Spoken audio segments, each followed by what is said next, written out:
Get ready for 2 hours of hard-hitting football talk, straight from their jocks about the jocks. It's Football on the Know with Jim and Joe.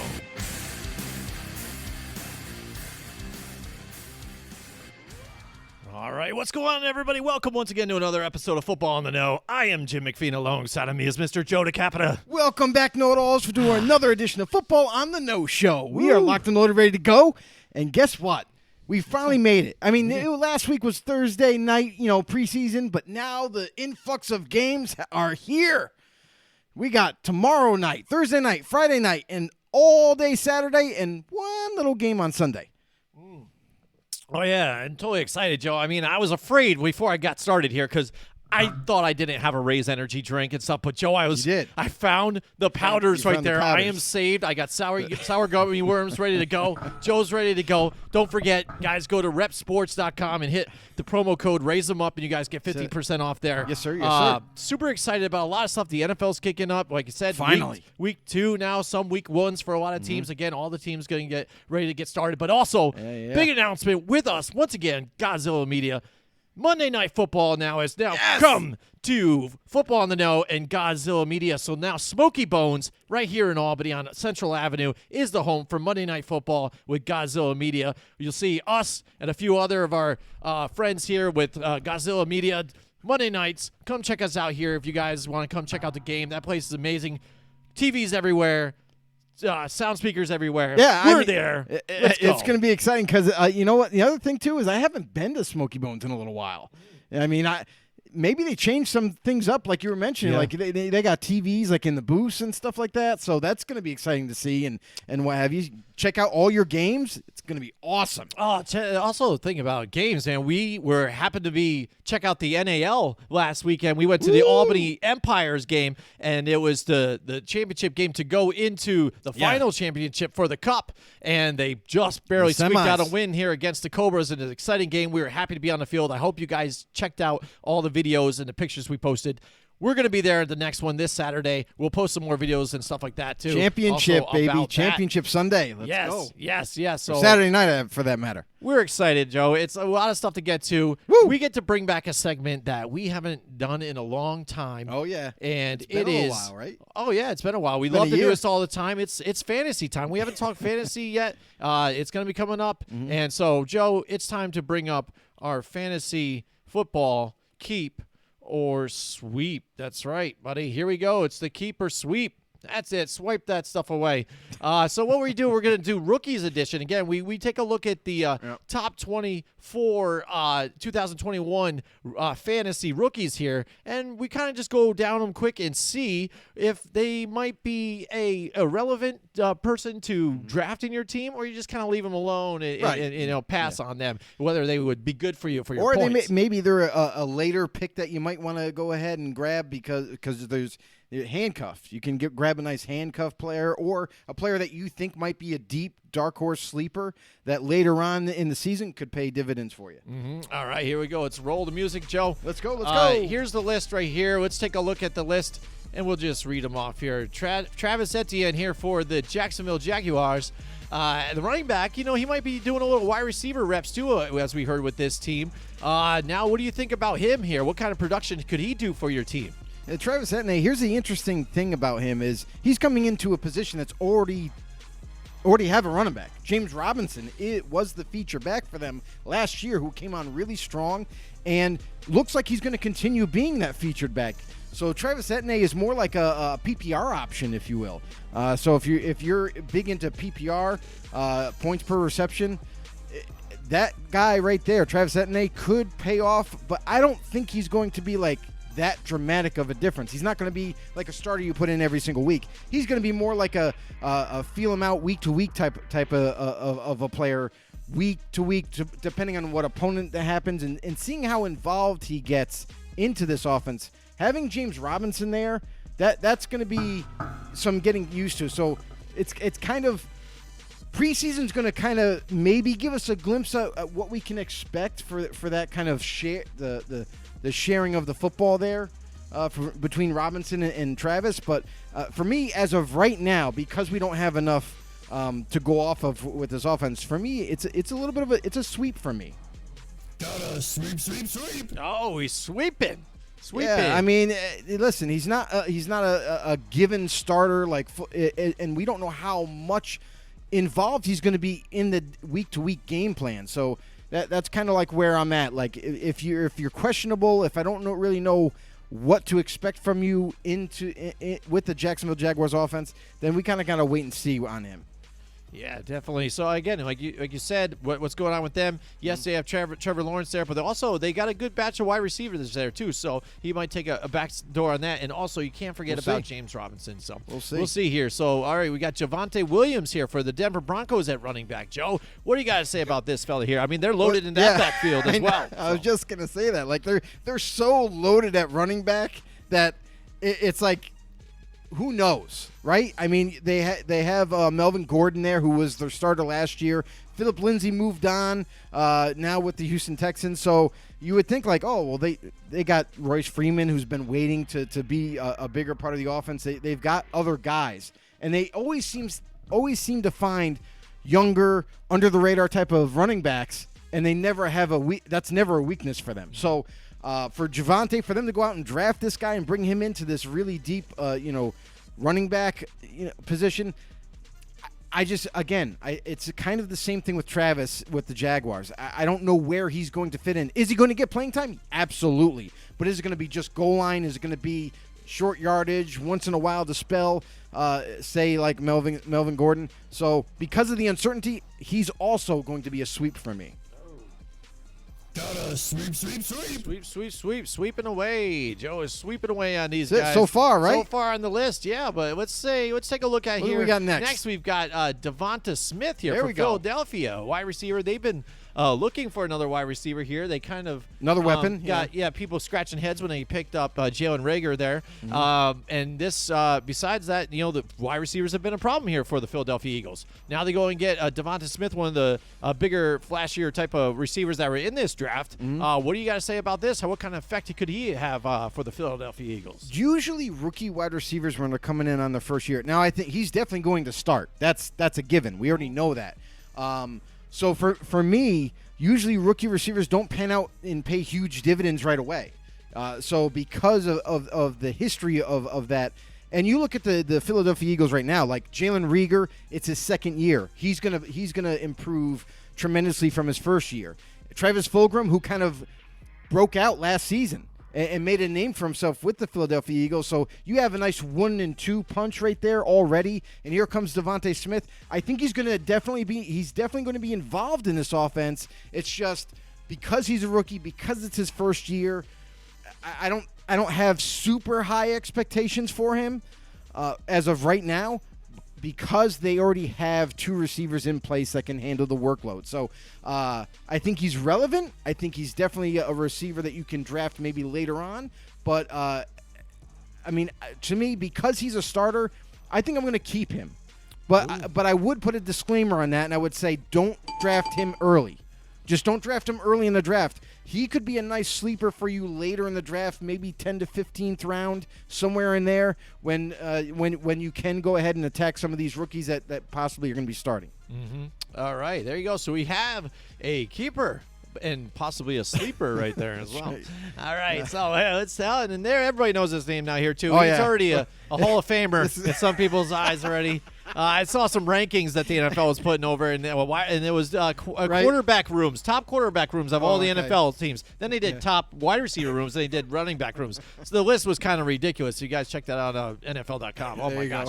But, again, Trevor Lawrence was ranked before a bunch of people. It was crazy. But Trevor Lawrence, here you go. He's got to be the starter for the Jacksonville Jaguars, and a lot of hype behind him here. But is he? Are you confident now? That's the thing in grabbing him as your starter for your team, or is he going to be your backup? That you spot in for a week or so. Here's the one thing that people kind of make a mistake over and over every single year with quarterbacks is everybody wants a flashy quarterback and they want to pick him early. It's like Patrick Mahomes usually goes in the first round or no later than the second round, right? Mm-hmm. And you got all these guys like Lamar Jackson. Everyone's like super into because they can run, they can throw the ball, they can do a lot of different things, and score a lot of fantasy points for you potentially.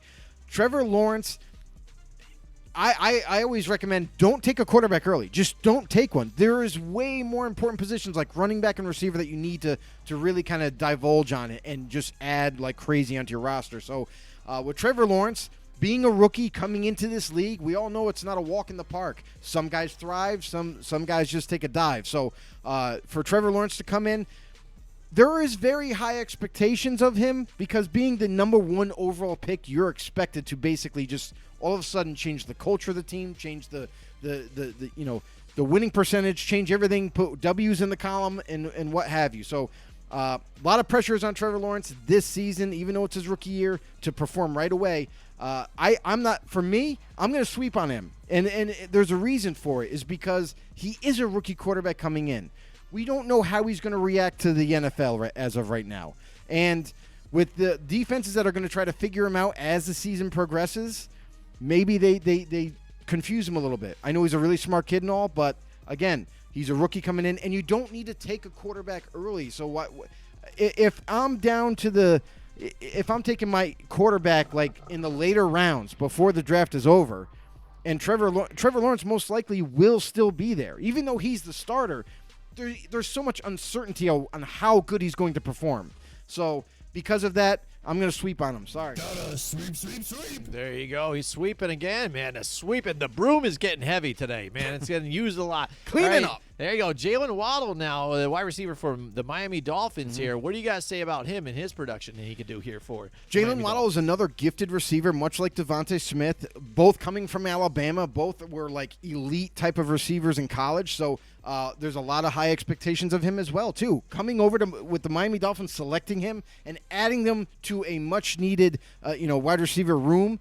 You got guys like Devontae Parker who usually can't stay healthy, so you don't know what you're going to get with him. Preston Williams got injured last year. He's coming back from an injury, so will he last all year? So you got some question marks there already. How healthy can they be throughout the season? And with Jalen Waddle, he's coming in as a guy that doesn't get injured. He's healthy all the time, so he's going to be there. And because of that, because of the uncertainty of this receiving core and how healthy they can sustain it and for how long, for me, Jalen Waddle I know it's his rookie year. I don't think he's going to pay huge dividends right away, but he's a nice guy to keep on your roster, and you can play him week to week depending on what your situation is when bye weeks come by, and you can him. So for me, he's a keeper.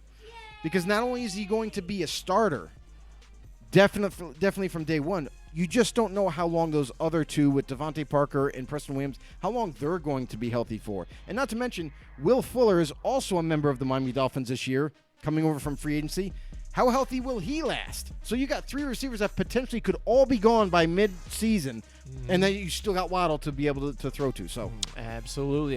There you go. Bringing out another keeper. All right, now we've got Rashad Bateman here. Now we're seeing with the injuries in multiple weeks. So that is going to deter a lot of people, I think, from picking him up. For sure. So, I mean, that one, I guess, for now, I guess we'd have to sweep away, right? I mean, unless you get late rounds, see when he comes back, possibly. It's exactly that. Like when you're filling your roster out, like with Rashad Bateman, and here's another thing you got to take into consideration is when you're drafting is also what kind of offense are you drafting from? Because the Baltimore Ravens, we all know they're a run-heavy offense. They don't throw the ball a ton, so you got to think about that too. So for Rashad Bateman, as much as I love the kid coming out of college, I absolutely love this guy. I think he's going to be one of the better receivers in the league when he gets fully developed. But as of right now, because he's missing time, if you want to go ahead and take just take a flyer if you need to fill in receiving core like for depth or something late in the draft, and he's there, I would go ahead and take him. But for me, as of right now, injuries are coming into play and so forth. And he's on a heavy run type of offense, so it's a sweep for me. Gotta sweep. There you go, sweeping away. There we go.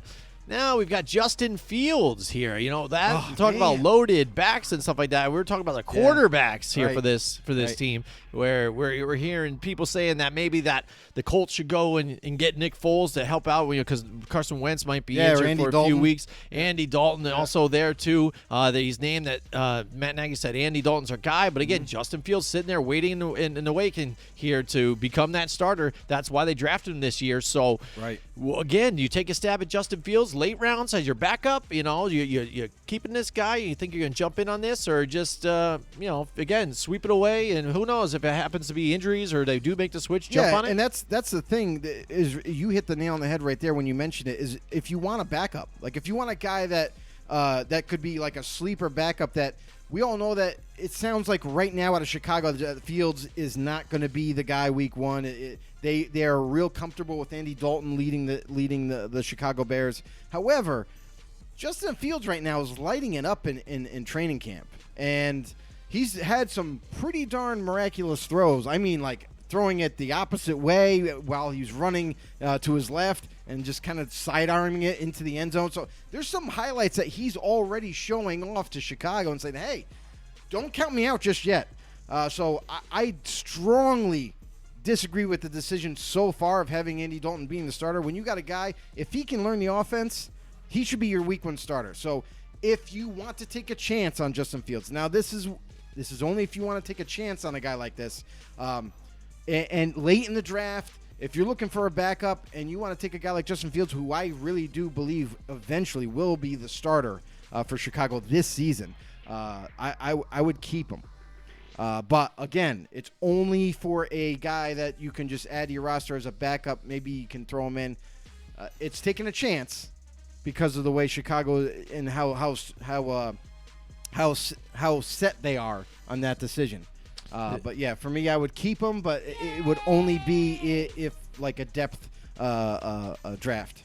Yeah, just again, and you could probably people who knows maybe in drafts you know this when you guys play that there's always somebody too that might just draft out of the realm of what you might expect. Oh, yeah. Who knows? Yeah. There could be a cow or a Bears fan that expects this to happen. Right. And he's like loves this guy and then jumps right on it and Right. it forgets about even Nick Foles or Andy Dalton stuff Or like someone that. just And falls it's like in he gets love with drafted a before player. those guys possibly. Yeah, because usually those guys don't even get drafted in these 12-person leagues and things like that. So. Yeah, who knows? Yeah, It's if just kind someone of funny the way it ends. So if he slides down later on, again, nice little piece to add on. Don't panic if it happens. It's okay. Like some people have fallen in absolute love with certain players and like, I want him. I'm going to get him. I'm taking him early no matter what. And they do that, and you're like, oh, I wanted to get him later. But it's okay. There's plenty of players to draft. It's fine. Absolutely. All right. So what do we got next? Let's move it right over. We've got Trey Lance, a guy again who we've heard is just going to feel things out too. A little slower picking up the offense here. It's Jimmy G's job. We're hearing out of the 49ers here, Joe. So. I mean, are you just sweeping automatically with this guy? No. It's a very difficult situation for Trey Lance because coming out of college, he didn't really throw the ball a heck of a lot. They were more of a running team, and when he was asked to throw, it was like once in a blue moon. So there's a lot of development that has to go into Trey Lance's game.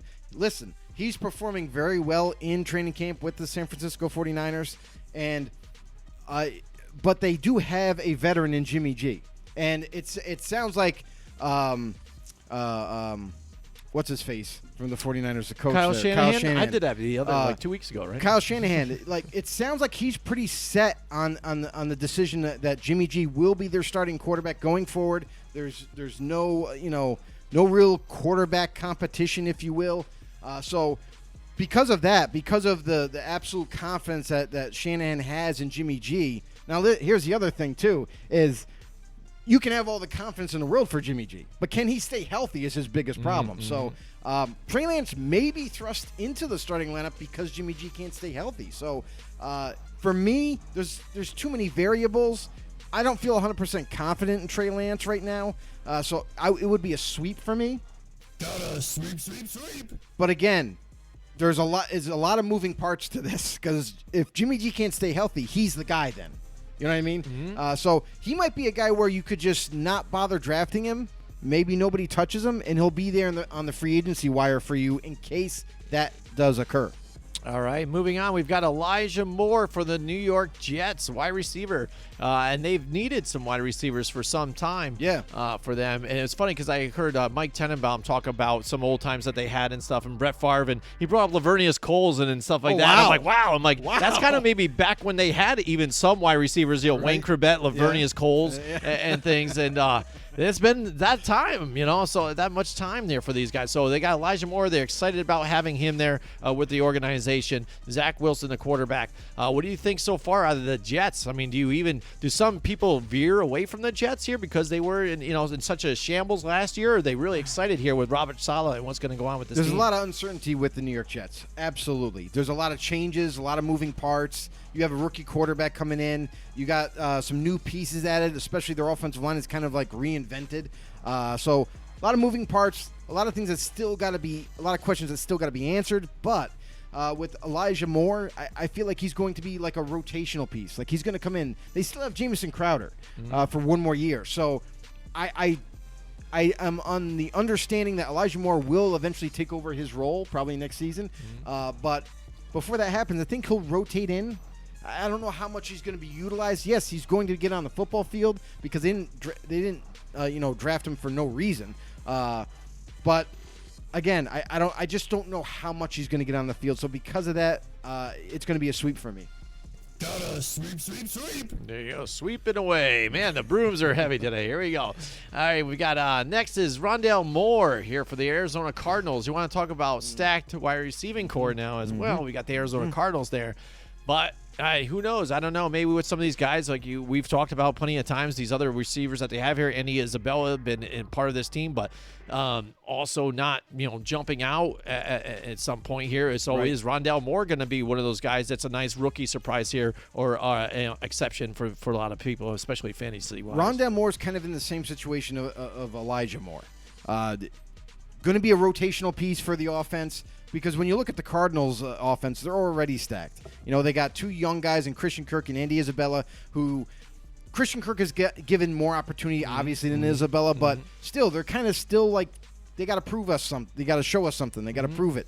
But then on top of that, they bring in A.J. Green. They have DeAndre Hopkins. So with those four wide receivers already ahead of him, yes, he'll rotate in. Hey, maybe he'll make a couple of big splash plays or something like that week to week. But Rondale Moore, he's kind of in that rotational role. So myself, I like to stack my roster with guys that are going to definitely be on the football field with starters. So Rondale Moore, I'm sorry, buddy, you got to be swept. Gotta sweep, sweep, sweep. Boom, sweeping away. All right. But that doesn't take anything away from those two talented guys. If you want to take them late in the draft, just stash them away on your depth chart there, and maybe as the season goes on, maybe it changes. That's the thing too. With it, when you draft for your fantasy too, you want to load up on some players there too, just in case. Again, injuries happen all the time, and then if somebody needs to go to pick up a player, you've got them. They're going to be making some trades, and then you could benefit from that as well. So a lot of different variables here, and again, A.J. Green injured a lot, especially the last couple of years. He goes down, these guys bump up, he bumps into a spot possibly or something like that. Anything can happen. We've seen number one picks go down for the whole season. So, all right, next we've got Trey Sermon here. This for San Francisco, the San Francisco 49ers. Running back, again, a lot of running backs back there. How much time will he really get? Will it be just, again, to stack your running backs, potentially a nice fill-in if you have to? This is going to be a situation you want to monitor because Raheem Mostert, who's projected to be the starter, is coming back from an injury. How much is that going to affect him this year? It kept him out for most of the season last year. So with Trey Sermon coming in, a young stud as a running back, a guy that can do it all. He was very impressive when he was with Ohio State in college. I fully expect him to really push Raheem Mostert and possibly win the job. And if he doesn't, he'll at least be on the football field. I think they're going to definitely do some. They're going to split the carries a little bit here between Trey Sermon and for Raheem Mostert. So for me, for a sleeper, a guy who could possibly not only win the job but be a big cog for this 49ers running game as Trey Sermon. He's going to be a little bit of a keeper for me, but I'm not going to take him early. He's going to be one of my guys I'm going to take for one of my backups on the bench. Yay! All right, there you go. Somebody just, again, grab him as your backup and poke him in there if you need him. Because running backs and receivers are really big. You need to be super deep in those two positions especially because just like Jim mentioned, injuries happen. And when they start to happen, sometimes they happen to your certain fantasy buddies, and they're getting decimated by them. Like their 4 guys just got injured, and they're all out for the year, all out for extended time. You need to replenish those spots. So go ahead and go grab a guy like Trey Sermon in the running back position and stash him away.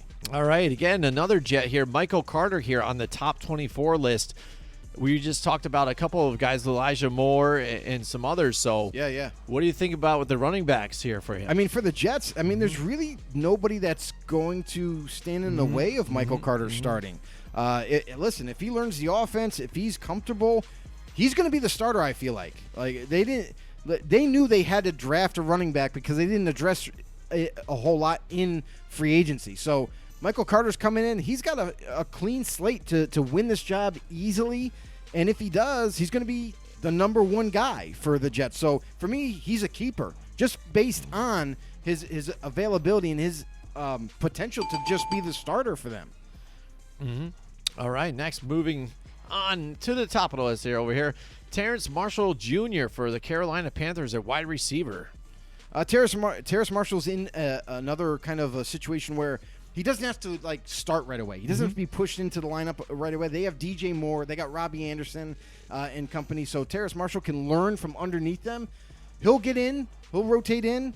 But because of that, because he's not going to be asked to do a whole lot, he's a sweep for me. Boom. Gotta sweep. All right, here we go. Next, Amon-Ra St. Brown for the Detroit Lions here at wide receiver. Joe, Lions struggling again, one of the worst teams in the NFL. Been looking for some of those wide receivers. They had Marvin Jones at times and Calvin Johnson, who just got enshrined in the Hall of Fame. Right. But since then, injuries and things like that. Kenny Golladay, they lose to the Giants. So what do you think about this young man here for the Detroit Lions with now Jared Goff as the quarterback? And that's true. They've been struggling, but they're rebuilding now. And now they're starting to rebuild. They got a new coaching staff, a new head coach who not only looks like a Lion, but he just talks like all kinds of, trash Craziness. talk to we're going to chew your kneecaps off. You know what I mean? Like he's a very intense coach. And I think the players are really enjoying it. Go stupid.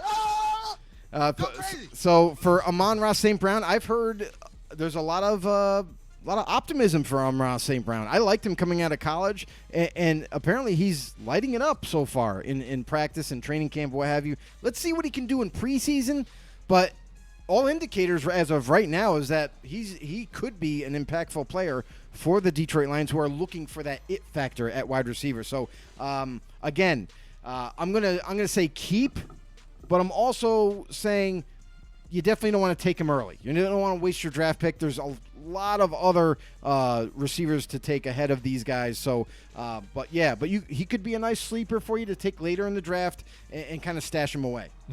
Absolutely. Moving on to now Kadarius Toney here. The Giants got in the first round. Explosive when he gets the ball in his hands and stuff. Can move a lot of move his legs around, make quick direction changes. Very shifty. Again, had some issues earlier on in the rookie camps and stuff, but it seems like he's working some stuff out. What do you think about this young man here, Joe? Kadarius Toney, I'm a fan of Kadarius Toney. Coming out of college, he is going to work on his hands a lot, and we've seen that in training camp. He's been working very diligently on improving his hand skills and catching the ball. But Kadarius Toney, like you said before, he's quick, shifty. He's hard to get a read on, but runs great routes. And like you said, he's got that speed factor. So for the Giants, for this season being his rookie year, he's not going to be asked to do a whole lot. The Giants have guys that are veterans in front of him already, so he'll be kind of like a rotational piece, a guy that comes in on certain situations. And because of that, it's a sweep for me, just because he's not going to have to be that guy right now. All right, yeah, exactly. Again, the depth that they have. Switching right over here. Now we've got Zach Wilson for the Jets as well. Again. A lot of Jets on here. See, that's the thing. And I think there's a lot of brooms going on here. They're getting swept away. All right. But Zach Wilson here, again, he's going to be their starter. He's going to be the starter. So, yeah, yes. He's the guy. He's the guy that's got to try and lift this team out from the ashes. But what kind of production is he going to have here? Again, True. You have these other quarterbacks here that are going to be your starters, mainly throughout the season. Do you put all in on Zach Wilson as your starter? Probably not. You know what I mean? He's got to be one of your backups potentially if you want it. For me, he's probably going to be floating out there and I don't think I would draft him. But, Joe, what do you got here? I mean, much like Trevor Lawrence, because he's a rookie, because he's coming into the NFL atmosphere. You know what I mean? There's going to be a lot demanded of him, a lot of pressure. And can he, just like Trevor Lawrence, can they both kind of, weather the storm, not get too into the moment? Can they just play football? They're going to do their best on learning as much as the offense as they possibly can. And I think that they'll be okay in that area because they're both really smart guys. But for Zach Wilson, again, there's going to be a lot asked of him, and you don't need to take a rookie quarterback right now. Unless you are fully convinced that you think these guys are going to be such difference makers to their team that you want them as a starter. But with all the quarterbacks that are available to you in fantasy, when you look at Trevor Lawrence or Zach Wilson or something like that, those guys are going to be guys that you want to grab like late in the rounds, that you can stash away and wait and see how good they can play week to week. And maybe they could develop to be your starting quarterback, halfway through the season. But all in all, it's going to be a sweep for me because of the uncertainty. All right, there you go. Gotta sweep. All right, we've got our first comment. We got a know-it-all in here. That's right, we've got a know-it-all in the house. We do. It is our man Mike Tackett in the house with us What's tonight. going on, Mike? All right, we're going to interrupt this segment here just for him. In the ever-changing world of college sports, what do you guys think of the policy in place that allows underclassmen who declare to go back to school? Should they go undrafted, similar to the NBA's draft withdrawal policy? What do you think, Joe? I mean, that's a good question. It is a good question. To go back to school, should they go undrafted? I would say yes. Mm-hmm. I would say that you would go undrafted, and here's my thing too is for this whole thing to work out. Like if you go undrafted, then you're a free agent. Mm-hmm. You can sign because that's kind of like how it is. Like you got undrafted free agents. If they don't get drafted that year, they become undrafted free agents, and they're just waiting for a phone call. Mm-hmm. So if that situation was to play out, the way the NFL is constructed right now, that's what would happen.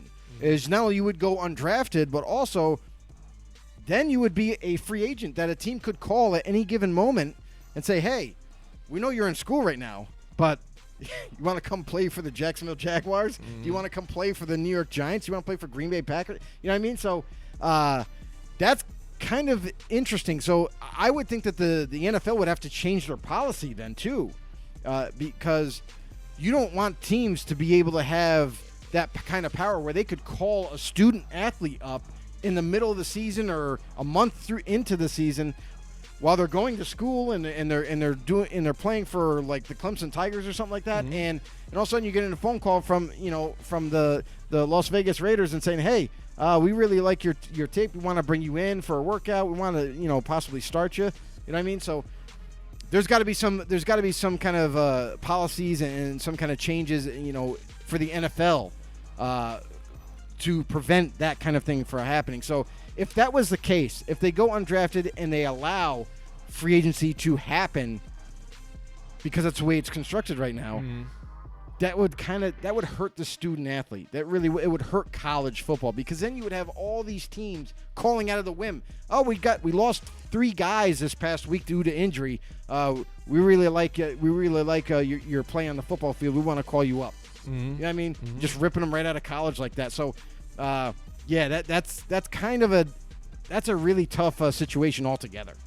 Yeah, absolutely. Because you're already hearing stories about even it was with Trevor Lawrence and some other players too, where if they see the team that's creeping towards the number 1 pick, would you go play with them? Like, well, I don't know, maybe I'll go back to school now or whatever, and like hem and haw Money about talks, it. Man. And yeah, I know, I hear you there, and that's the stories that are coming up here. And how much leverage do they have? And again, like you said, any team can go through and make the phone call. So will we see some of those more enticing teams, almost like the way in the college game as it is, Alabama building the superpower here that they are to go in and recruit and grab these guys. Right. Will you see something like that familiar there with the NFL as well?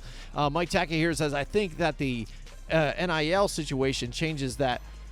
So there you go. Look at that. Look at the Ohio State quarterback Quinn Ewers leaving his high school teammates to make money at OSU. Right. I mean, and that's the thing is like now that you got money involved, you're going to see players. And hey, it is what it is. Like now that's an opportunity. It's an opportunity to make money for your family. It's an opportunity to make money for yourself.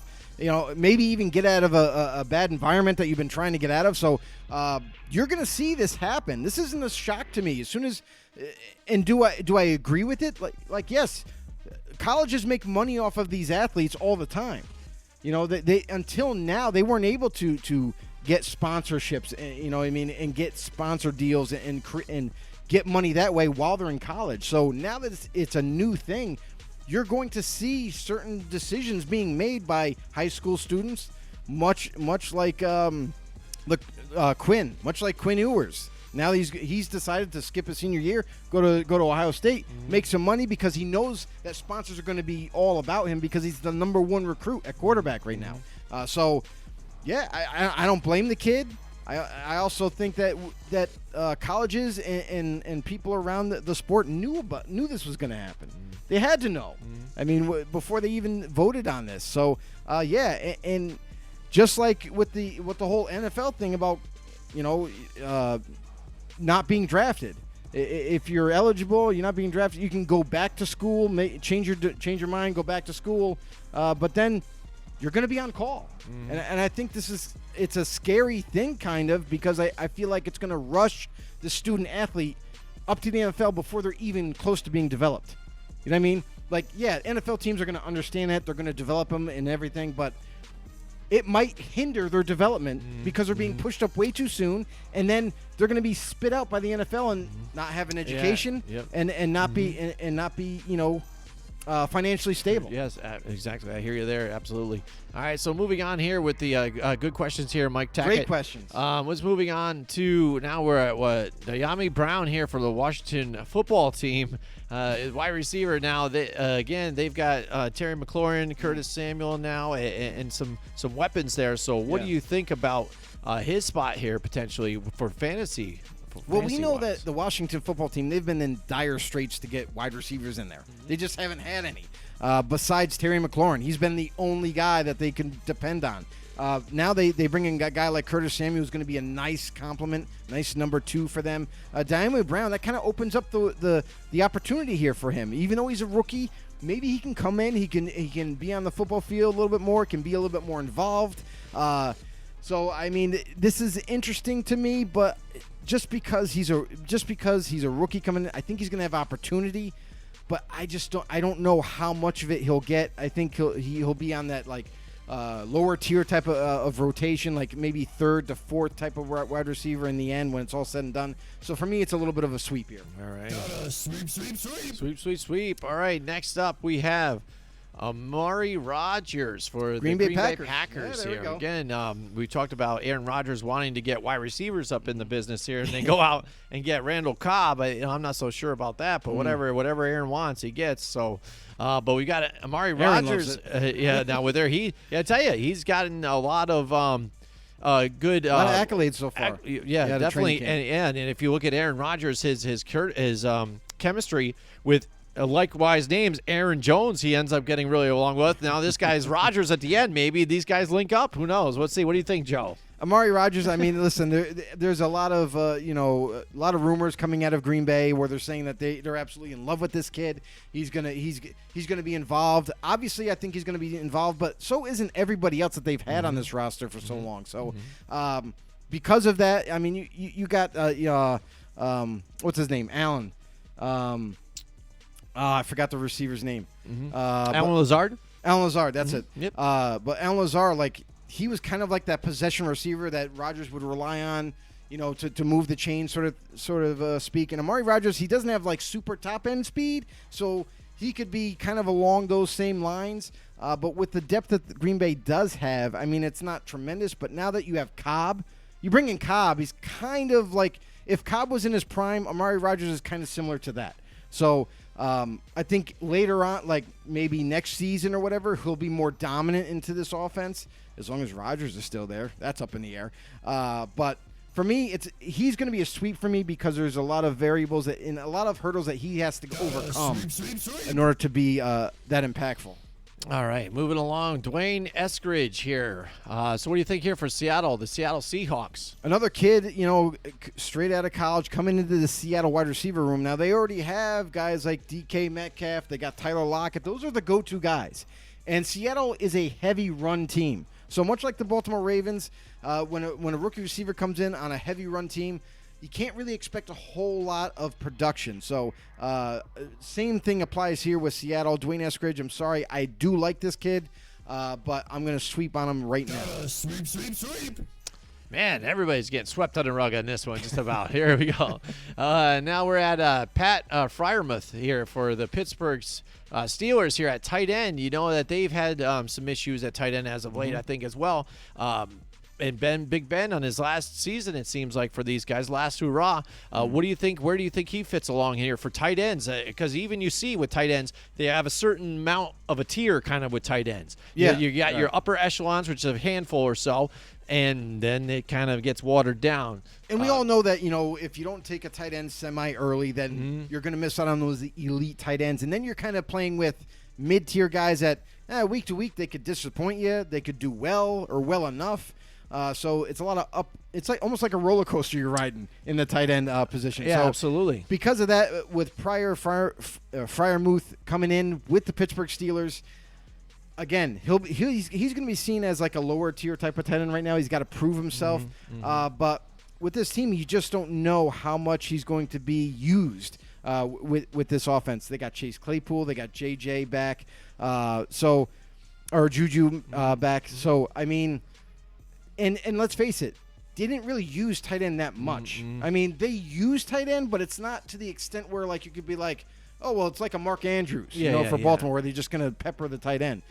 So because of that, and I think there's better options out there in the tight end position. So until he proves otherwise, he's a sweep as well. All right, there you go. Sweep. All right, moving right along, we've got Chuba Hubbard for the Carolina Panthers at running back. Joe, what do you got here? Because this is an Christian interesting McCaffrey. one. That's all I got to say is Christian McCaffrey is the guy. He does everything for Carolina. People are going to say, well, he's coming off an injury. He could get re-injured, that sort of thing. But normally he doesn't. He's a pretty healthy guy. He had, a little bit of a down year last year because of that mishap.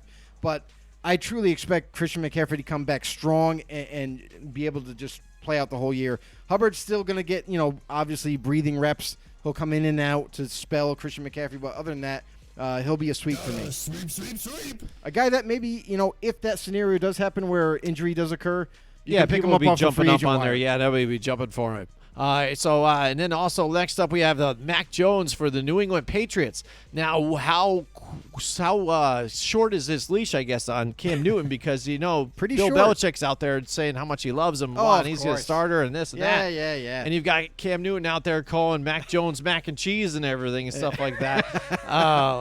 So I don't know how real friendly that is. It could be, but it's kind of interesting because, again, we talked about it before the draft that Mac Jones was going to be a perfect fit for the New England Patriots. Absolutely. And he's looking pretty good for them as well, in camp so far. So everything looks like the stars are aligning for this guy. And where's the ticker? How long is it going to take before they do pull the trigger on this one? And that's the thing with Mac Jones is he's going to go through rookie mistakes. It's not like this kid's going to come in and just be like Tom Brady 2.0 all of a sudden. I really believe in him with the New England Patriots, and I think it was an absolutely perfect fit for him. Very, very smart quarterback. He's a fast processor of the plays and everything like that. Very accurate passer, and he's definitely more mobile than Tom Brady. So Cam Newton, with him being there, it gives him a nice insurance policy. But I think, really, in the end, with all the additions that the Patriots did make offensively, defensively, what have you, I think that Mac Jones, if he's the starter week one, I really do think this offense will excel under him.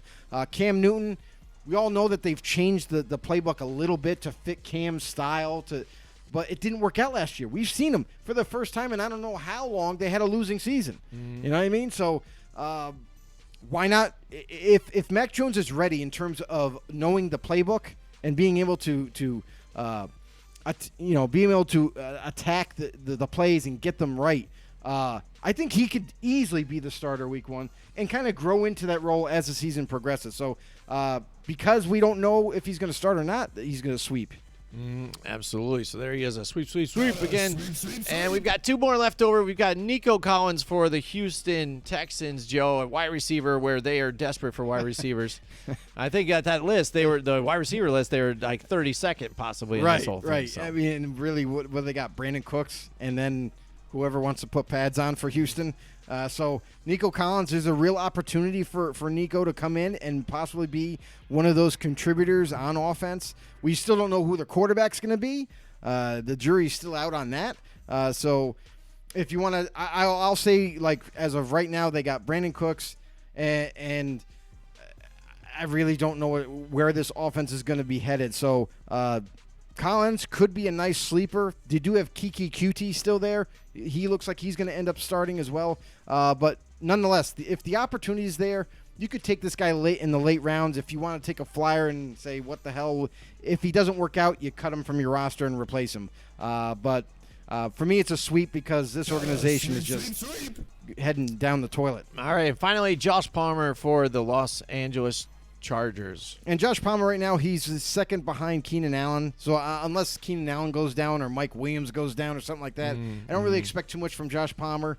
He'll get in on rotational play, but it's not enough for a spot on your roster. So he's a sweep as well. Boom, and that's it. We're sweep. I think you've only kept like maybe 3 or 4 or something like that, Joe. I mean, that might be a record here for I think it keep is. I think it is. Or sweep. That's right. So, I mean, who knows? We'll see what happens with you guys. Again, a lot of it depends on what goes on with the situation throughout the season. I just want to take a second here to tell you about my friends over at Mohawk Honda. They're over at Freeman's Bridge Road. I work right by there. I get to see the inventory that they have there. They have tons in stock, Hondas, reliable car. I own a Honda. I go there for my oil changes all the time. They do whatever they can to give you that. You want to trade in your car. Like right now, the market is just basically dead. There's not a lot going on. Not a lot of inventory inventory for sure. They do. They have acres of it. And they also about trade-ins. They'll give you what you really feel you need for your car right there. Give you cash in hand if you want, but also trade in on another vehicle. And you can select over the whole lot what you want. And they will not push you into whatever car they want to push you into what you think they might afford. Whatever is good for you. You want to afford this. You like this. Well, they will work for you. They will put you in the car that you want and the car that you deserve. Go ahead, check them out over at Freeman's Bridge Road and Mohawk Honda. They go out of their way to please you. That's right, Joe.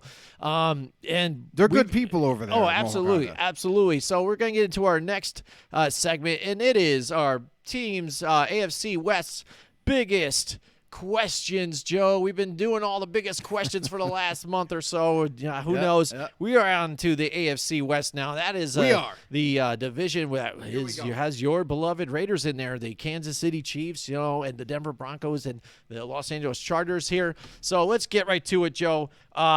Let's start off with the Denver Broncos here. What's your biggest question so far? Your first one for the Denver Broncos. I mean, how could it not start off with who will win the starting quarterback battle? You know what I mean? I mean, you got Drew Lock, you got Teddy Bridgewater.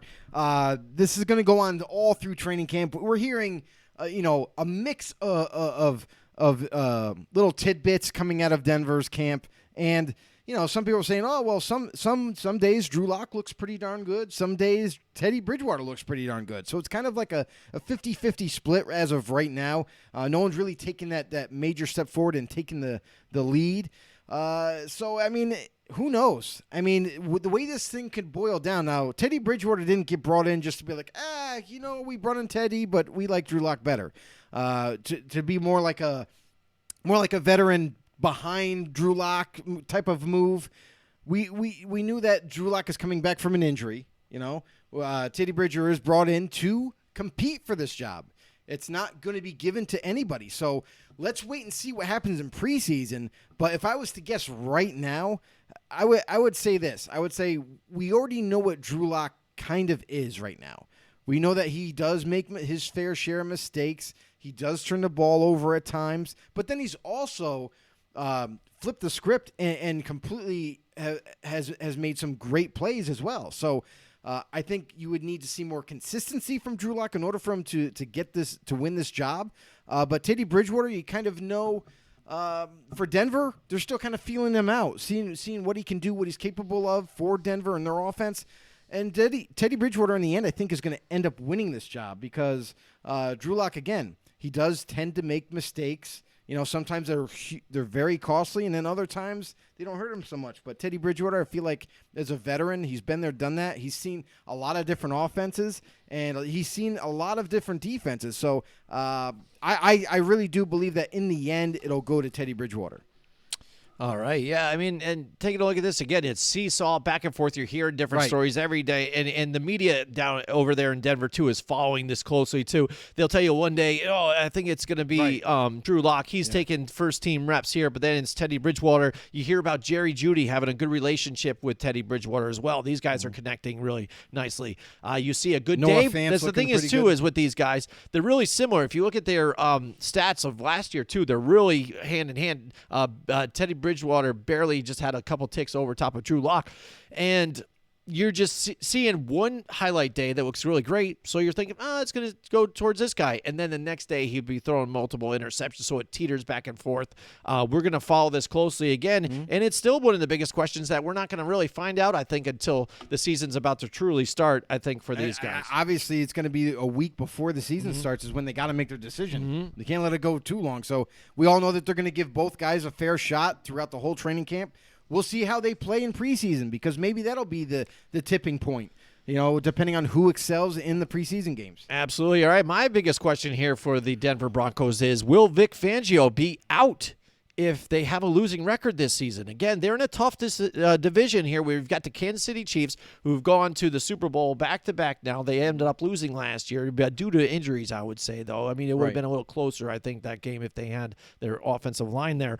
But the Raiders, who they're coming on strong now, it looks like they made adjustments to help their defense, so maybe they can step up there and move along. And the Chargers, who are resurging now too, as well, under new coaching, new management. New management. Justin Herbert looks like the real deal though too. In a tough division, which makes it kind of hard for these coaches to even try and keep their jobs because it's up and down. You're like, what are you going to do? I mean, it was a tough decision, NFL. So you're not sure.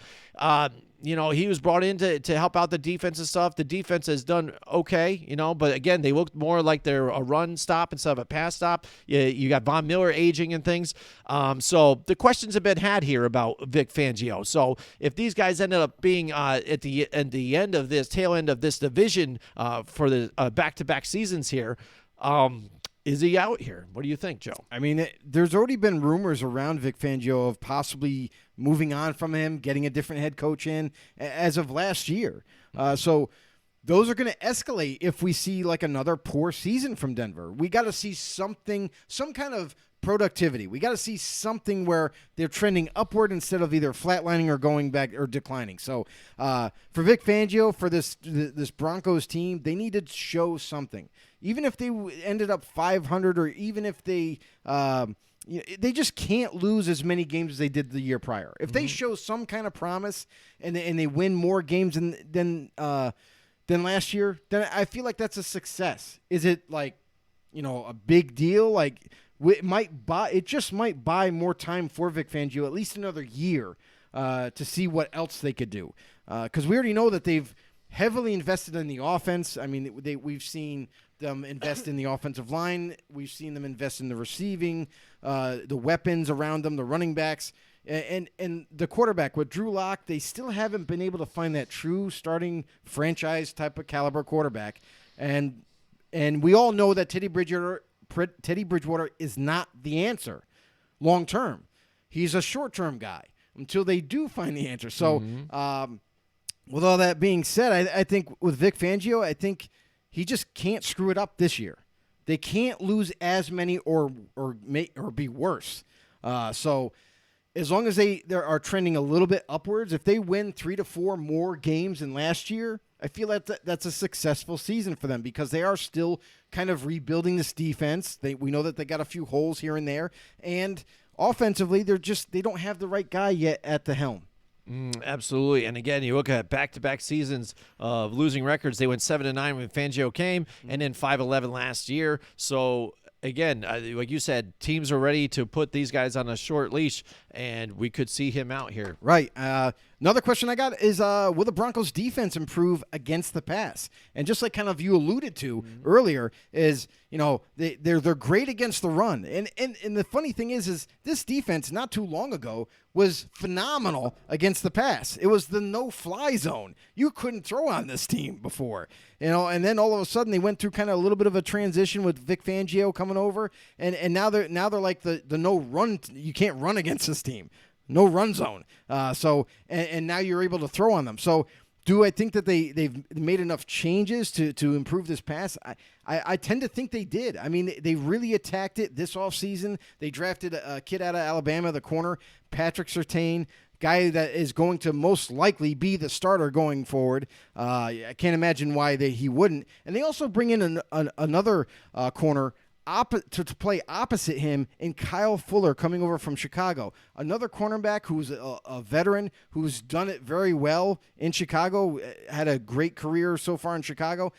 I think this is going to pay off huge dividends for Denver because now they add a veteran, a guy who's been there, done that, who can do it well, and you add this young stud as Patrick Surtain. If everything works out, if he does develop the way he's supposed to, or the way they believe he's going to be, being a high pick, you potentially could have 2 shutdown corners already on this team. And then they managed to tag Justin Simmons, the all-pro safety, to bring him back for another year in Denver. So the secondary not only got better potentially with the new rookie there in Patrick Surtain, but also this could actually help out the pass rush as well. Not like they need a ton of it, but we got Von Miller coming back healthy now, a guy who he's getting a little bit long in the tooth, but he's still got some fuel left in the tank here. And you got some other guys like Shelby Harris playing D tackle, another guy who made the Pro Bowl. So they got some talent. They got some young talent too, like Dramont Jones.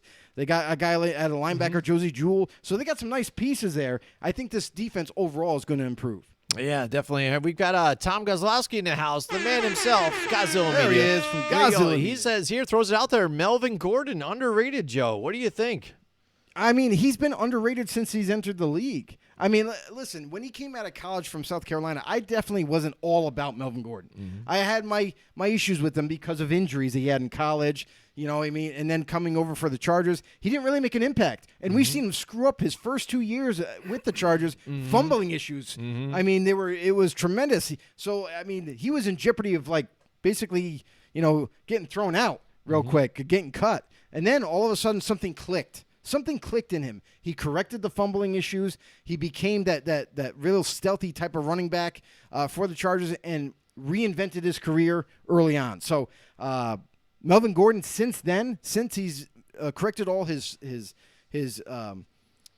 falsifications and able to kind of improve himself every single year, now you're seeing him being one of those tremendous running backs, a guy that can do everything, really. Tremendous receiver out of the backfield, runs great between the tackles, very shifty, and is stronger than he appears. He breaks tackles, for God's sake. So, I would agree with Tom, absolutely. Melvin Gordon is underrated and underappreciated. Absolutely. And if you take a look at what you're talking about, the first couple of seasons, again, not a whole lot going on. And then he had that one kind of big year. And then now he's asking for wants to hold out, bigger contract. And people are kind of like, whoa, you've had one big year. We're not going to invest all that in there. And then the thing is also that compounded onto it, you got to see what Austin Eckler was able to do in that backfield as well. So everybody was questioning, is it really truly Melvin Gordon's doing there? But then he goes to a team like Denver here and still puts up 986 yards here, almost 100,000 yards up there with a lot of these major running backs out there. So still production amongst them. And that holds a question. So I think a lot of people just still look back at that and want to judge them by that. And being over in Denver, I think, kind of gets, swept away a little bit there. Over in, the Colorado Rockies out there. Because the team isn't a winning team. A winning team, you kind of get forgotten over there. So, and once things like that happen to injuries, look at Saquon Barkley right now getting tagged an injury-prone running back. When he only had one major injury and then banged up a little bit for a few games in his career, besides that back-to-back 1,000-yard seasons. So what's the problem? But he's a banged-up running back all the time, and he's not worth it. So Right. A lot of question marks with the way people view some of these guys. Absolutely. All right. My final question here for the Denver Broncos here. You're talking about the defense and how they could change from being a run-stop kind of defense to now a passing type of defense. We got to see how they were when Von Miller was at his best, making the back-to-back Super Bowls here, or getting back to there and winning one finally with Peyton Manning. But the question here lies for the defense is Von Miller now.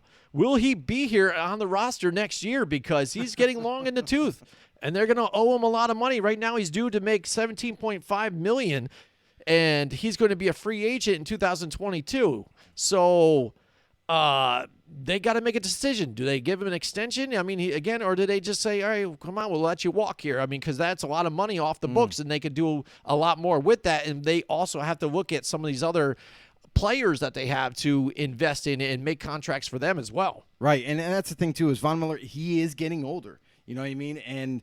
And you don't want to keep paying a guy coming off a major injury. We don't even know this year, because he had that catastrophic injury last year, is that going to stay with him? Is he going to feel, he's not going to be 100% for sure. He's not going to be himself like he was in his prime.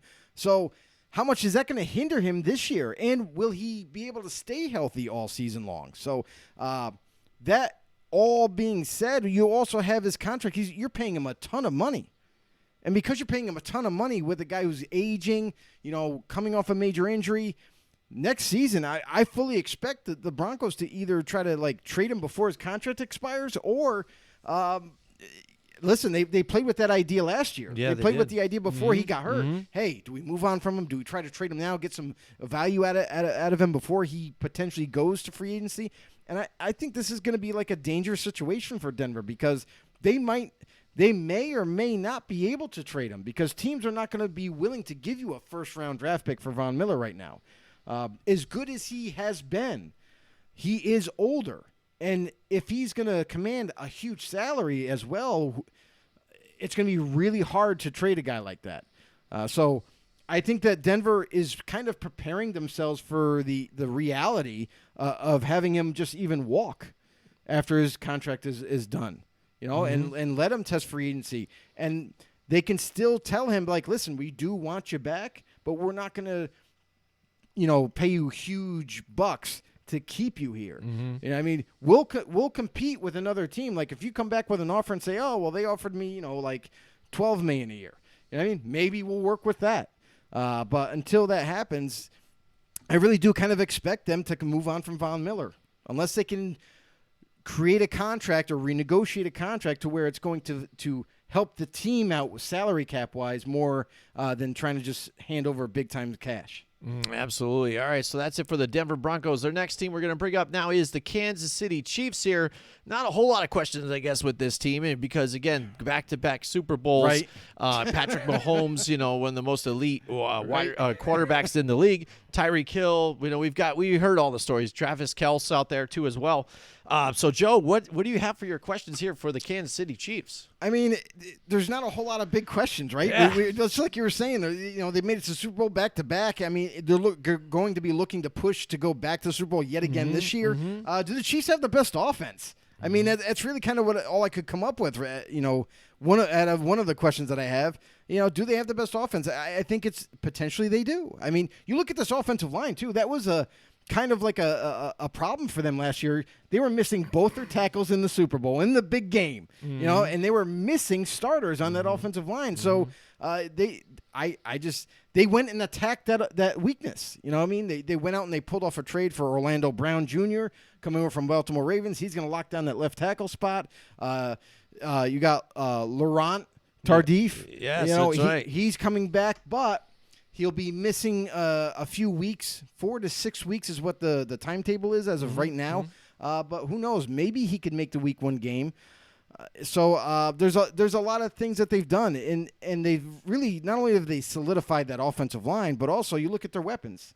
Mecole Hardman right now is one of the fastest guys in the NFL besides Tyreek Hill. And he's on the opposite side. And now he's starting opposite Hill.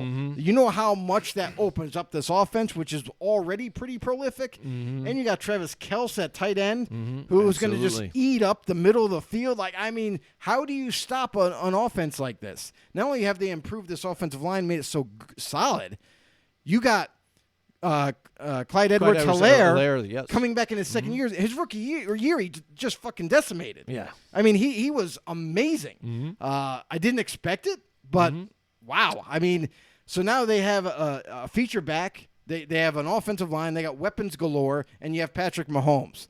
So I think the answer is yeah. Like, how could you not say that? Yeah, at this point, you got to say yes here with what they have. Again, looking to make a run back to the Super Bowl for 3 times in a row. Hopefully, they can come away with another championship here is what their understanding is to keep the band together because, again, as we slowly look at what's going on with these guys, that might be a problem moving forward here. So, for me, it's how long can you keep the whole current roster together here with these guys? Yeah. You know the blockbuster the deal with Patrick Mahomes. He's already now we work some of that to try and help some of these other guys out.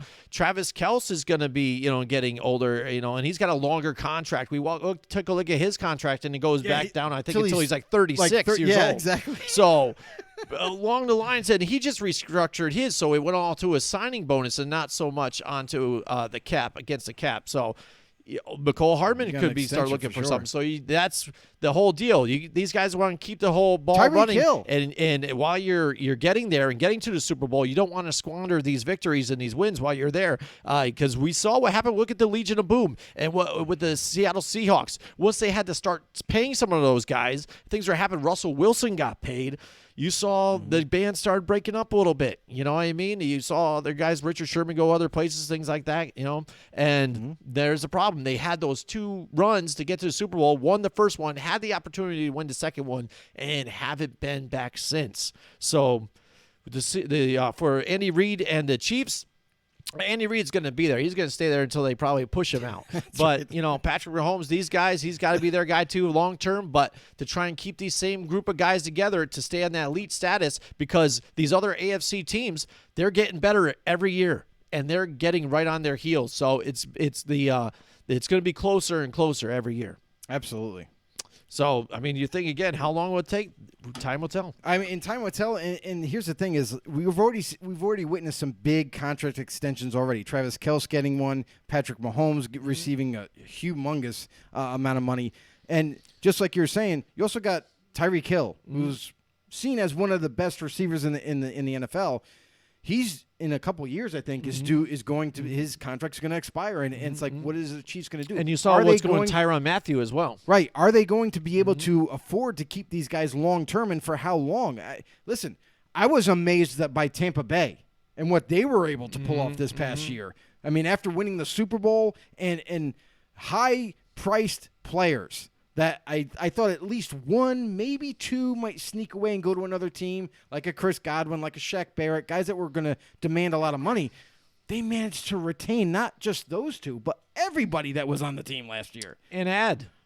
Exactly. That's what I mean. It's like Tom Brady. I think Brady just brings that, to everybody too. It wanted everybody to come join, and they believed in that whole thing. And I think that even shows how much people would buy into what he's selling. Absolutely. All right, so what's your other questions here for the Kansas City Chiefs? All right, what do you got? My next question I got is, what's the Chiefs' defense's strongest position? And this, if you asked the same thing last year, you could be like, well, their linebackers aren't that great. Their corners were pretty terrible. They did have a couple of guys that came in, like a L'Jarius Sneed. He came in as a rookie, kind of showed some promise, but then got injured out for the year. You look at this team now, and for me, it's got to be either the defensive line or the secondary, Joe. That's exactly what I was going to say because you got Jerron Reed comes over from Seattle, one of those dominating D tackles. Chris Jones to pair him up with him. Oh my God! And then you got Frank Clark, who we have to wait and see what happens with Frank Clark now because he's in a little bit of a some major trouble. And everything. Yes, he could serve jail time. He could. Who knows? I mean, we got to wait and see how that all unravels. But they could be without Frank Clark. And if that's the case, I'm going safety. Yeah, absolutely right. Because I mean, you look at the safeties that they have. You know, they got Charvarius Ward, who played really well for them. You got Tyrann Mathieu. Obviously, you all know he's an All-Pro. And then behind them, in terms of depth, smacks the shit out of it. in terms of depth, they got guys like Juwan Thornhill. They got Daniel Sorensen also starting next to Tyrann Mathieu. I'm sorry, I kind of screwed up the cornerback there. But Juwan Thornhill is a starting caliber safety, and as of right now, he's listed as a backup. Also, Will Parks played pretty well for them in an emergency situation where he had to come in and play, and he played pretty darn good. So it's like they have like 4 starting capable safeties. So that's pretty impressive. So I mean, after talking about it now, I would have to go safety. There you go. Oh, yeah. So, I mean, again, especially when you bring up the whole factor with Frank Clark here, when the season starts, that could be completely we don't know if different he's going to be available. Again, we have heard that charges could be held against him here. So, I mean, not only just fines and missing time with jail the NFL, time. It could be talking jail time here. And he's definitely going to miss something. Absolutely there. So, for the teams right here, the questions for the Chiefs. That's all we've got, I think, for them because there's not a whole lot, I guess, moving forward. All right, next we're going to get up to now Joe's Las Vegas Raiders. The Raiders. I got to work on my Chris Berman. You know what I mean? Joe, the Raiders, Derek Carr is just throwing. You're close. You're really close. I'm working it right there. And close, we want to talk about close friends here in the house with us tonight. It's... Whoa, that's freaking loud. I had that too loud. But Cody Raptor's in the house. What's going on, Cody? Bam. Welcome to the show. Blew my ears out. Oh, all right. Yeah, I think I'm good. Are you going to recover? I'm good. Hey, man, I'm feeling good. I got Ray's energy drinks right here. I got the powders. It tastes delicious, sour gummy worms in the house. All right, but we're talking about the Las Vegas Raiders here. What kind of questions here do you have for your Raiders, Joe? What do you got? I mean, one of the questions is kind of just like stares you right in your face is with the changes with the offensive line, like, is there going to be some decline in production there, or are they going to be just okay? So because if you remember, they traded away the Pro Bowler center in Rodney Hudson. He's gone to the Arizona Cardinals. They traded also away Gabe Jackson. Forgot where he went. But then they also traded away Trent Brown back to New England because he was unhappy in Las Vegas. So a lot of changes. So you got basically your whole right side of your offensive line and your center. They are, and the Raiders have said that they wouldn't have pulled the trade for trade away Rodney Hudson if they didn't fully believe and were a complete confidence in the backup in Andre James. Obviously, these guys got to prove themselves. So you got Andre James as a new face, Denzel Good, who played.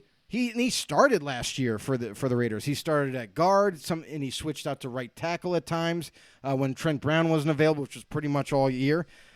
So they were playing with some of these guys already. And then if you remember last year, the Raiders at right tackle they had a guy by the name of Sam Young. Mm-hmm. Now, Sam Young was a veteran right tackle that was out in free agency, just out there to be had. And he was pretty terrible. Isn't he a country singer, Sam Young? I don't know. No, not the same one. I don't know. But he was he was absolutely atrocious in defending, pass protection, run blocking. It was horrendous. So it was almost like not having a right tackle. So when you got Denzel Good, who has experience, who started for them and played pretty darn well, you don't miss anything there. Andre James, for me, he's still got to prove something to me. I didn't see him play too much. I've seen him play a couple of games. He had to start, and he did okay. But we'll wait and see. And then you got the rookie that they bring in. He's going to take over that right tackle spot, Alex Leatherwood from Alabama. They love the kid. They absolutely love him. They think he's one of those grinder type of linemen. He's a hard worker. He's in there. And he's got to be better than Sam Young. Mm-hmm. I mean, that's what I'm looking at. Mm-hmm. I'm like, So maybe they'll be okay. Maybe they'll kind of. I don't expect them to be as good as last year's cast, but I expect them to at least be solid. Mm-hmm. Yeah, I mean, and you would talk about an offense that's been moving forward year by year. John Gruden, he's got a long-term plan. He's been bringing this team closer and closer past. He's at 500 last year, but looking to make a run for the playoffs this year. And that offense was ranked top 10 last year. Yeah. But again, now little struggles here on the offensive line. How much of a difference will that make with maybe Derek Carr taking a few more sacks, because he only had 29 sacks last year and looked really great, through over 4,000 yards. 67% completion percentage. And also, if you take a look at his touchdown to interception ratio, 27 and 9, I think that looks really nice for a guy that gets dogged a lot. So, right. And that's my point too, is like, for me, the only big question is center. Alex Leatherwood, I think, is an upgrade over Sam Young all day long. So, and Denzel Good, we already know he's solid. We already know that. So, for me, as long as the center can show promise and play pretty darn well, then they'll be all right. All right, so that brings up my question for the Las Vegas Raiders, and it's been on a lot of people's minds, some fans, but a lot of people in media and other people that just want to dog this guy. I'm talking about Derek Carr now. Now, if they do trend backwards here, and have a losing season this particular year, do they think about extending Derek Carr or maybe moving him again? Because constantly, every season at the offseason, we're talking about trading. We heard it with trading him for Eli Manning and things like that back and back for the last couple of seasons now. And again, if you look at his numbers last year, he, I think, had 102 QBR. I mean, I read off the stats already. Looked really good. Probably most comfortable in John Gruden's offense that he ever has. Those guys are tied together. They live next to each other. They're, live, breathing, and everything. He remembers everything he sees. Photographic memory. It's pretty impressive. And yes, and he just said he wants to be a Raider for life. He's ride or die. He's 100% in. So absolutely. What's going on here? What kind of move do they make here for this? Do they just give him an extension, and at what cost? And they're already on that way. They're on that path. They've already started talks with having an extension. So obviously, if they're having talks about a possible extension, then they have full confidence regardless of what happens this season. So I truly believe that in the end, in the next offseason that we have, there's going to be some kind of an extension agreement between Carr and the Raiders. So I don't think he's going to go anywhere. I think that's their guy. That's who they like. Nobody as of right now could run it better than Carr, because he's been in the system for a few years now and knows it like the back of his hand. And that's what Gruden really needs. Gruden doesn't want to bring in another guy and try to teach him all over again from scratch to learn all the checks and balances and audibles and everything. So Carr, I mean, listen, he's confident. He knows the playbook like the back of his hand. He executes it extremely well. I mean, there's not too much to change that whole idea. So I totally think that Derek Carr will, in the end, sign an extension. He's going to be a Raider for life.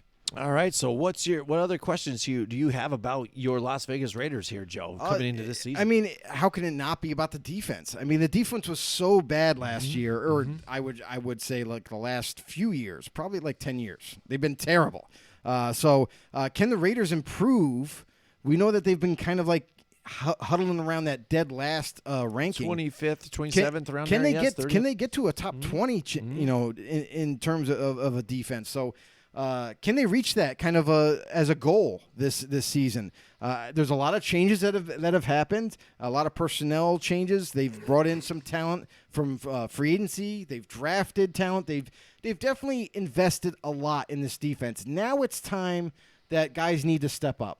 Whether they're young, whether they're rookies, whether they're 2nd to 3 year type of guys, veterans, they got to step up. There's something has to show promise on this defense. They've brought in a new D coordinator, so now you have a guy like Gus Bradley coming over from the Chargers, also a former Seattle Seahawks D coordinator, a guy who wherever he's been has created a not I'm not going to say elite defense, but definitely competitive, definitely a competitive defense. So this is going to be his true tell on how good of a D coordinator he is, because if somehow in one off season he's able to improve this defense to maybe top 20, that would be a huge goal to reach. And if they could get there, it would really turn some of those losses from last year into W's, because that's really what they were missing last year, is they didn't have the defense to match that offense.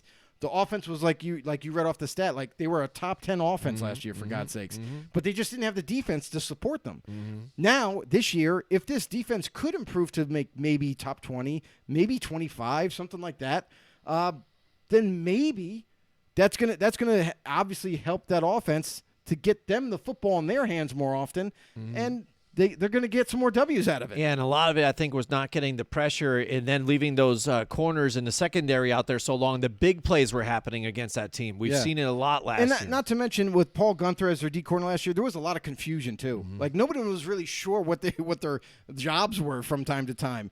So there was a lot more thinking rather than reacting, and I'm hoping that Gus Bradley, now that he's there, he's simplifying his defense. His defense isn't super complicated, but for the players on the football field, but that allows them to be free and execute the plays and just play ball. Really, just have some fun, get out there, play ball, read and react, and maybe with a surplus of guys like they also brought in Robert Yannick Ngakoue, who is one of the more premier pass rushers, and hopefully that's going to help this young defense. He'll be able to help them opposite Max Crosby or Clelin Ferrell, whoever wins the job. So a lot of moving pieces. Yeah, so we're going through the AFC West biggest questions here. We've got another team to deal with here, but we're going to take a minute to tell you about our friends here at Johnstone Supply in Troy, 6th Avenue in Troy. Heating and ventilation systems. What do you got here about Johnstone Supply, Joe? Yeah, Johnstone Supply in Troy, New York. If you're looking to upgrade your heating, ventilation, air conditioning, or more in your home, Johnstone Supply in Troy is your place. Absolutely. This month, they are offering a special up here for their Fujitsu ductless splits. Ooh. We are talking about an energy-saving, ultra-temp model for your home. Right now, they are carrying the new J-Series VRF systems. Ooh, These systems will be more efficient and flexible for any setup you have in your home. Plus in stock. That's right. There's an addition to this. Plus in stock, they have for you the Westinghouse made by Fujitsu for the more basic, cost-efficient option. For more information, call them today at 518-272-5922. That's 518-272-5922. Or visit them on 6th Avenue in Troy. Call today or stop by and say hello to our buddies, Tom, James, or Kevin, and tell them you heard about Johnstone from us here on Football on the Know. That's right. From Godzilla Media. Absolutely. All you guys, all you know-it-alls out there, we are in upstate New York. Go check them out there in Troy. Tell them we sent you, and they'll hook you up down there. Definitely let them know. All right, so next, this is the last team here for the AFC West biggest questions, and we've got the Los Angeles Chargers. That's right. All right, Joe, so what do you got here for your questions for the Los Angeles Chargers? So my one question would be: is the Chargers' offensive line the most improved position? I mean, we gotta remember too. Like, for how long? It's been like a decade since they had anybody. It could even be longer than that since they had a solid offensive line. Like, we know when Phillip Rivers got drafted, he got drafted to a team like, okay, they have potential. They had Vincent Jackson. They had LaDainian Tomlinson. And they had a actually pretty solid line until that started to get injured and beatered and battered. Like back in 2005. To 2010, that's when they started to lose their veterans. And since then, they just haven't been able to like really kind of bring back that tenacity of an offensive line that would help not only protect Phillip Rivers, but also be able to create those running lanes for the running backs. They're having a lot of injuries too on this team, especially even on offensive line, just struggling there. Absolutely, and that's the thing too, is when you look at their roster, look at what they've done. This year's draft, they made it a point in this offseason because they knew now that they're having Justin Herbert move over, because we've seen how amazing he was his rookie year. I mean, I'm actually surprised in how well, not surprised in the fact that I didn't think he was going to be good, but in the fact that how soon he was good. As a rookie to come in here and kind of act as like he was a 10-year vet. Didn't let anything bother him. He made some tremendous plays. Even got the Chargers a few wins all by himself. So their offensive line, they go ahead and they draft for Sean Slater, who was seen as one of the best tackles coming out, if not the best tackle. They draft him at left tackle.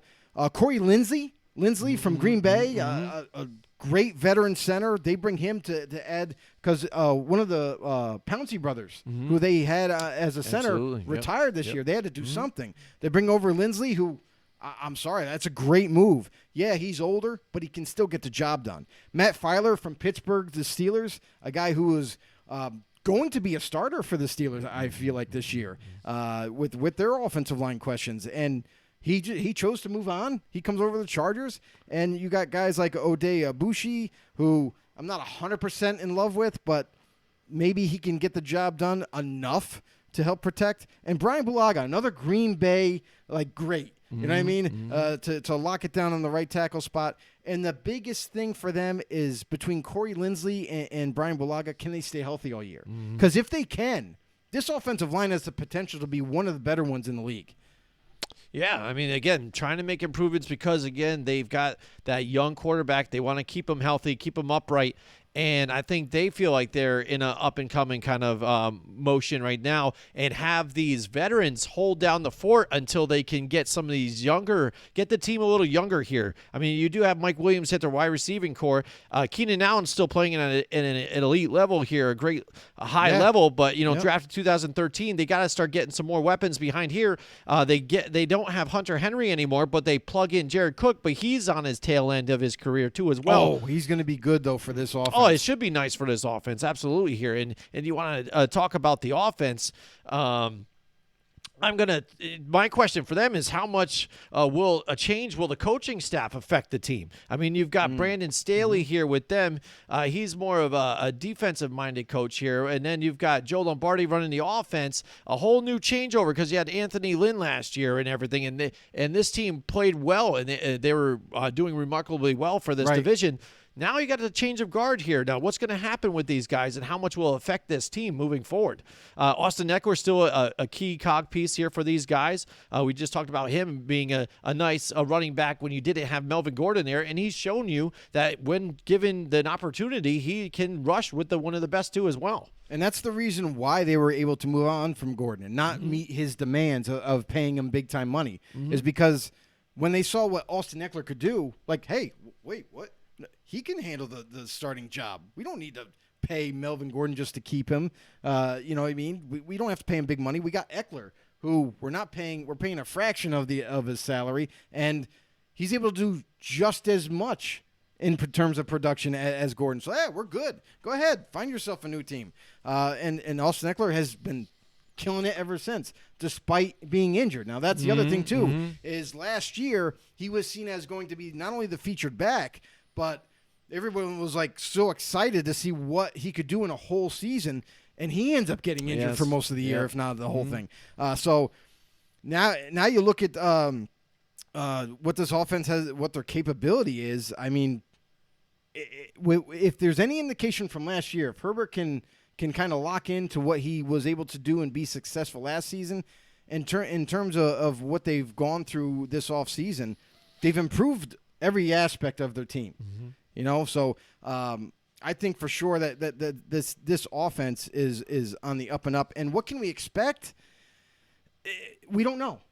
It's a brand new staff. We know that they're going to have some cards hidden up their sleeves to do some different types of plays that we're not normal to see, and that. But I really do believe that in the end, they're going to be more of a balanced team, not going to be so heavily on the run. So I think they're going to kind of, between the run and the pass, is going to be kind of a 50-50 balance.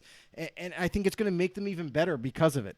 Now that they've seen what Justin Herbert can do from last year, they're just going to improve on that because they have weapons. They drafted a guy in 2019 by the name of Tyron Johnson, who, if he keeps developing and trending the way he's going, he could be another starter or another guy that can fill in when Keenan Allen does move on. And then they got some guys that are kind of under the radar. They got a KJ Hill. They got a Jalen Guyton, Josh Palmer, who they drafted this year in the 3rd round. So they got some nice up-and-coming types of receivers. And, they're going to be kind of rotated in and out. But overall, all in all, I think that we're going to see a kind of more balanced. And to me, the biggest decipher of all this is the defense. What are we truly going to see from the defense? Because we're normally we've seen Gus Bradley run this defense. You know what I mean, in the last few years for them. And they had a pretty darn good defense with the same kind of talent. They were able to be like that top 15 type of defense in the NFL when they were all healthy, and which was not very often. But now you don't have Gus Bradley, so you don't really know what kind of a defense they're going to run. Are they going to run more zone? Are they going to do more man? Are they going to do like a hybrid? Are they going to send more pressures? So we still that's kind of still up in the air. So I'm not really sure what to say about the defense. But all I will say is that they got a tremendously talented roster, and let's see. We're not going to see anything in preseason because nobody shows their hand in preseason on what they're going to really run. But I guess we're going to have to wait till week 1 to see what that defense is capable of. Absolutely. So, I mean, talking about defense here, what kind of question do you have here about that defense? I mean, for the defense, I'll say this. Can the Chargers defense be the best in the division? You know, is it going to be the best? And you might be like, you're crazy. They're not that good. You know, they never really end up in the top 10 or anything like that. Well, here's the thing. This is what I'm looking at. Now, if you remember the one year that Gus Bradley had this team pretty healthy, right, when they had Derwin James' rookie year, and they were phenomenal. I mean, Derwin James made a big impact on this team his rookie year, and then 2 years from then, he's been injured ever since. Like he just misses the whole season the last 2 years. So now they're getting him back. He's 100% healthy right now. If he can stay healthy, this is going to pay huge dividends for this defense, and it's a very talented defense.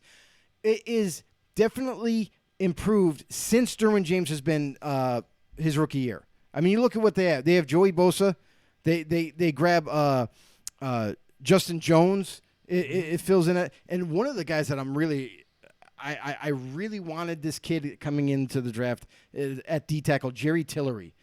This kid is not only is he a massive D tackle, but he is very hard to block, and he creates pressure right up the middle. So they also bring in a veteran in Linval Joseph, a guy who, he's on the tail end of his career, but he's still a capable D tackle, and I think that alongside a guy like Jerry Tillery, I think his game is going to excel. So, and then you look at their linebackers with Kenneth Murray, a very young player, a rookie last season. In his second year, he's just going to get better.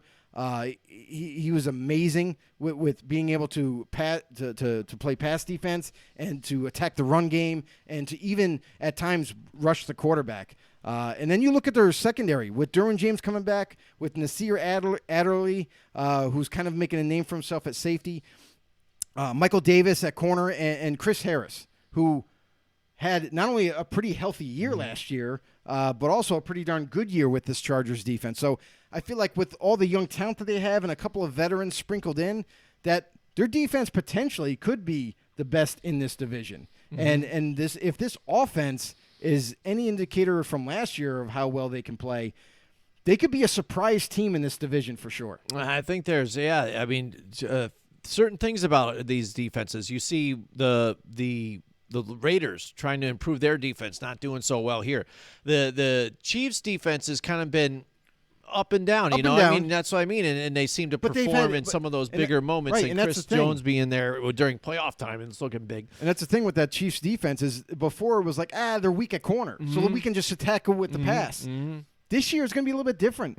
They got some young, up-and-coming defenders that I think is going to not only improve this defense, but this division is going to be a real fun division to watch because I feel like there's going to be so much competition. Yes, that it's going to be super, super close when you get down to the stretch. Yeah, and I think a lot to do with the Chargers is always the health issue. I mean, when you talk about how great they could be. Joey Bosa, again, never out there. Melvin Ingram was not even with the team anymore. I mean, he had his issues too, so you never really had these guys both on the field as much. Only that one, I think it might have even been a rookie year or sophomore year of Joey Bosa, where they both had 20 sacks or so apiece or so, did really well. And now if you look at, Vic Fangio in that defense for the Broncos, trying to hopefully beef up that aerial assault, and stop the pass here. Very different types of philosophies amongst all these different coaches. It'll be interesting to find out who might have the best defense in this particular division. So that's it. That's it for our AFC West's biggest questions. Next week, we're going to do a double stack next week. Yeah, next we're week, doubling up. We're running out of time. Season's coming. I mean, we have all kinds of preseason games tomorrow night, tomorrow and this weekend, all the way through Friday, Saturday, Sunday. It's amazing. So we're all getting hit with all of it. I know everybody's excited. They could not wait for this to happen. So we're going to speed it up. We're going to do the AFC and NFC South all one shot tomorrow next week. So make sure you guys join us for that. A lot of up-and-coming stuff. Like I said, we announced our Monday Night Football thing with Smokey Bones in Albany. So Godzilla Media will be there every Monday night. So come on down. If you guys live in the Albany area, upstate New York, come check us out. Say hi, and we'll have some fun with that throughout the season.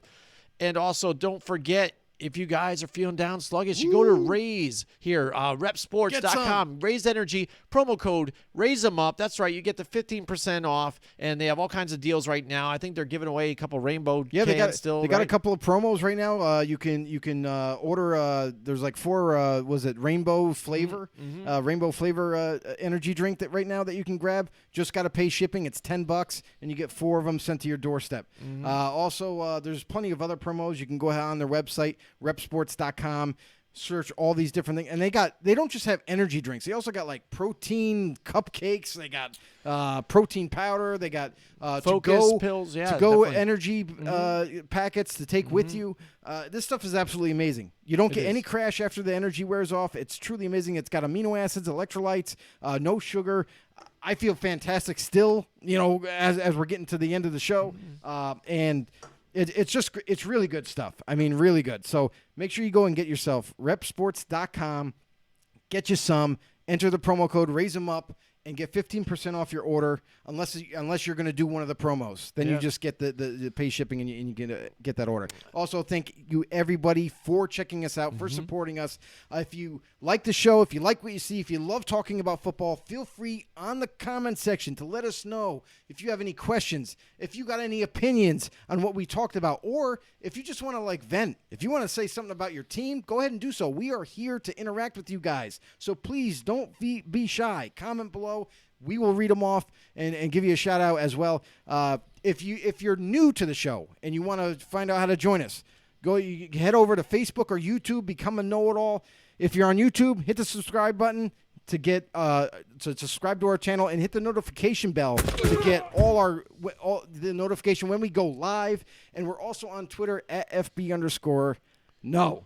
So I think we covered everything. You covered everything. Thanks a lot to all of our sponsors, Mohawk Honda, Johnstone Heating and Ventilation, and Buck Environmental Solutions as well too. They just came by and sprayed my whole yard for ticks. I'm happy about that. So thank you so much, and we will see you guys next time. Join us next week from 8 till 10 Wednesday night for more Football on the Know with Jim and Joe.